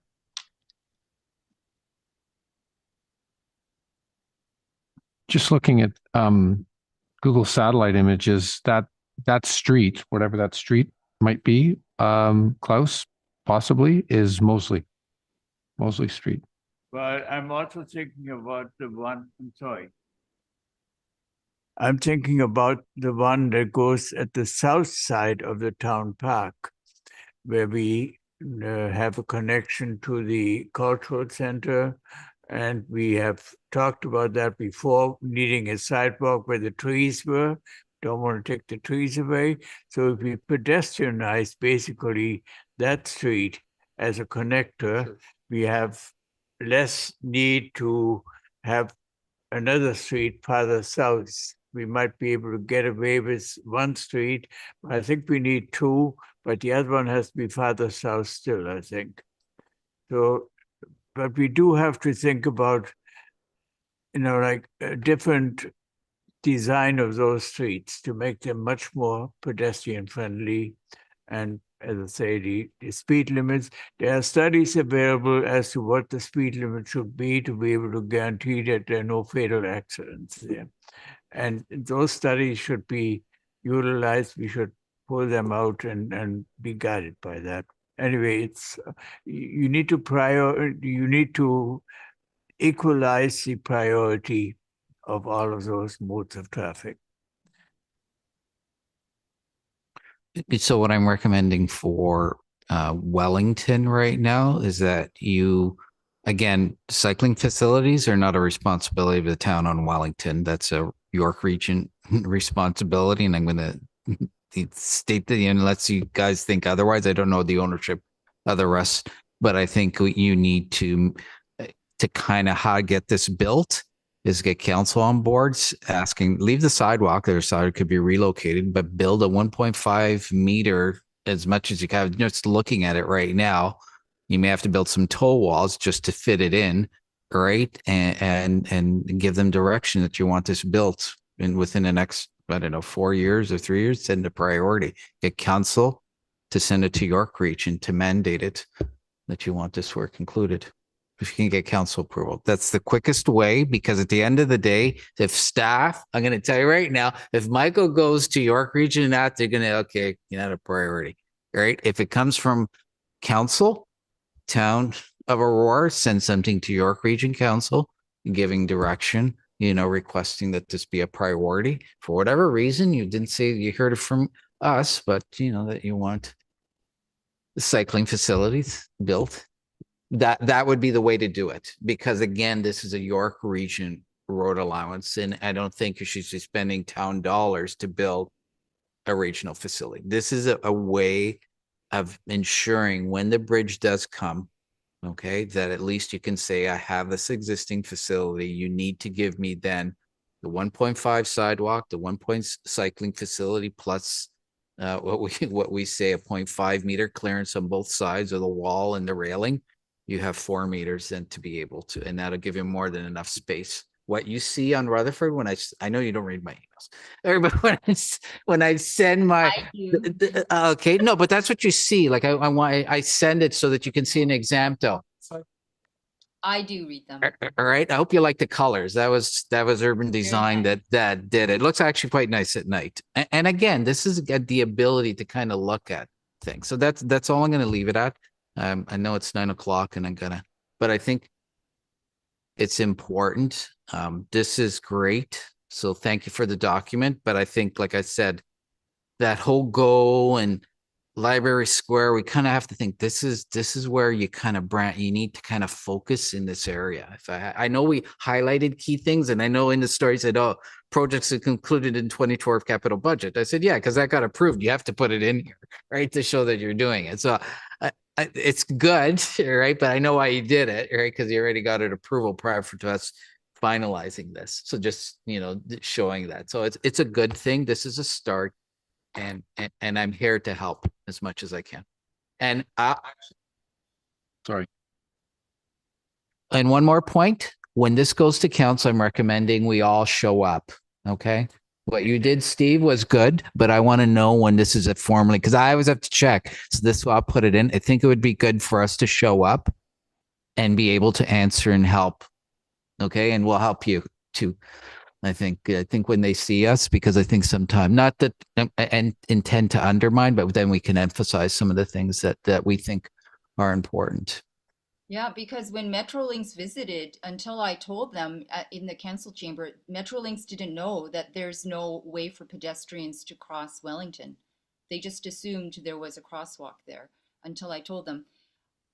I like Klaus's idea of a multi-use path, but knowing now that that condo is going to go where Aurora Tire was, and knowing that high school, that there are so many board-wide events held at that high school, I hope that we can also include a stretch of MUP on the north side, just surrounding that high school, because there are so many students across the board that go there for sports events, into the track and so on. So they enter on Industrial or they exit on Wellington. So that if we could just surround that north side corner where the condos will be, where Aurora Tire was, if we could put an MUP there, and also on the south side of Wellington, sorry, the north side of Wellington, or on the east of Industrial, just to kind of hug that high school. The last thing I would want is to know that there were accidents or fatalities there with students involved. That's my fear, especially with more and more traffic in that area. Yeah. Oops. I just want to respond. What I suggested earlier is that we have maps for active transportation for the high schools and for any other school. We should have this more or less right away, and then we can push this type of thing much earlier than we would otherwise be able to. We would have this issue in front of the board and the town to sort out, like what the best route is for the high school people, like the students, to get to and from the school. And then this northern side of Wellington will come into focus, obviously, and we're going to have to deal with that. And so if we make that a priority, we're going to deal with the issue, and we will have a lot of people involved in it. And the more, the better. I know we're over time, but I'm just curious. I don't know if this is for you, Councilor Gallo, or staff. We've talked a bit about it. Gino was hinting at it at when it comes before council. What is the process from here? What happens with this? When does it go to council? It's going to come, the next step is going to come to a council meeting. I don't know if it's April or if staff knows which one it is, but that May 7th, that's the next step. Are you going to tweak it? Or are you going to? We'll bring it back. We will try to incorporate as much as we can. But our budget is running really low. We're pretty much exhausted our budget already. We have, in consideration all the additional presentation that Dave came. I think it was like 3 additional presentations that he came in to make in a workshop. So our budget is running very limited. But again, we'll see what we can do to facilitate.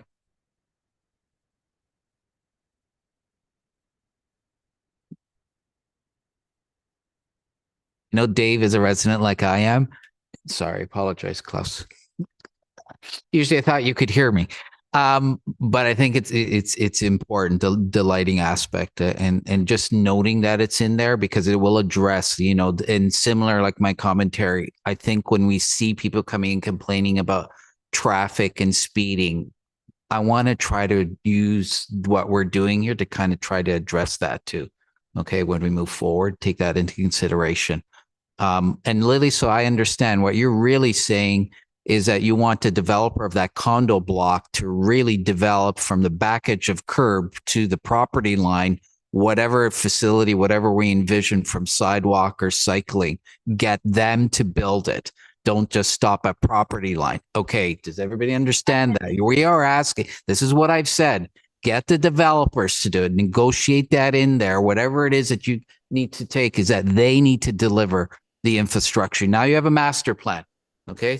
You can demonstrate or get them to build the whole thing in front of the school as a give. If they're looking, guys, and you're negotiating, okay, it's peanuts for them, okay? But you got to be asking, when they're squeezing you, you got to squeeze them. Okay, you want this? What are you giving back to me? I'm sorry, it's part of the negotiations that you have to, because in grant for them, if you don't ask, you don't get. So thank you, Lily. I just want to be clear. You said it, but I'm not sure I understood. So you got to ask the developer to do the work that needs to be done in the road allowance, okay, from the back edge of curb, okay, on both streets. There's also the other developer on Yonge at Mosley, because everyone's going to be crossing around Mosley to get to even more lighting too there, if they could provide that, because it's not safe. Yonge and Mosley, it's not safe. There are more. There's even the third on Industrial Parkway North on the west side. There'll be another development, a 7-story development there just south of Scanlon. So yeah, we definitely if we could get funding from them, that would be great, or they can. Okay, it's past 9. I'm gonna try to wrap this up. I'm gonna assume nobody has new business, but can I? I think we have a motion. We have already mover and seconder. We just need to vote. Yeah. All those in favor? On the discussion that took place. Yes. All those in favor? Opposed? That's carried. We move without comment, unfortunately. No information items, new business. Seeing no new business, could I get a motion? Pardon me? You didn't ask. You're dictating? I want to go home. I want to know whether we're going to get to see this document in some revised version before it goes to the political level again. I move to have a revised version for our viewing. I don't foresee that happening. I think the next version is going to be at the committee of the whole on May 7th. You're welcome to come and comment and review it, and then at council at the end of May for a final approval. If you remember, it wasn't even going to be at this meeting.